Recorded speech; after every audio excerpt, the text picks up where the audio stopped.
খুব সহজ একটি নাস্তা আপনারা চাইলে ঝটপট বানিয়ে ফেলতে পারবেন। এখানে আমি সব কিছু ডিটেলস দিইনি, এগুলো আমি আগে থেকে নুডলসগুলোকে সিদ্ধ করে নিলাম এবং এখানে বেকিং পাউডার আর কর্নফ্লাওয়ার দিয়ে দিলাম। তারপর এখানে ধনিয়া পাতা, পেঁয়াজ আর নুডলসের যে মশলাগুলো থাকে সেগুলো দিয়ে নিলাম এবং এই নাস্তাটার নাম নুডলস পকোড়া। এটা খেতে অনেক মজা, এটা বড় থেকে ছোট সবাই পছন্দ করে। আমাদের বাসায় আমরা তো সবাই পছন্দ করি এটা, আম্মু এটা বেশিরভাগ বানায়। তো এখানে আমরা সব কিছু একসাথে দিয়ে দিলাম এবং এখানে আমি 2টা ডিম অ্যাড করলাম। এখানে আমি 2টা ডিম দিয়ে দিলাম। ডিম দুটোটা দিয়ে এগুলোকে আমরা একটু করে মাখিয়ে নিব।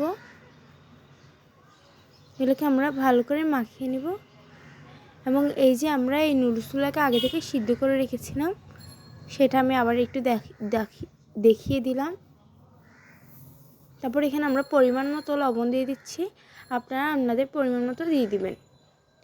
আমি ডিমের কুসুমগুলোকে ভেঙে ভেঙে সুন্দর করে দিয়ে দিচ্ছি এবং এটাকে ভালো করে মেখে নিয়েছি। মেখে নেওয়ার পর আমি এখান থেকে ছোটো ছোটো করে আচ্ছা, এখানে আমি এখন চালের গুঁড়া দিয়ে দিলাম।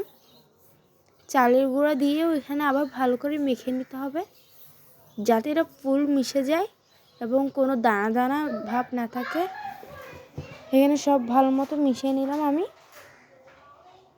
তারপর একটু হলুদের গুঁড়া দিয়ে দিলাম, তারপর একটু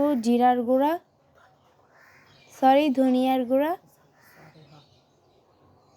তারপর এটাকে ভালো করে মেখে নিলাম। তারপর আমরা ছোট ছোট এভাবে বানিয়ে নিলাম পকোড়া সাইজের।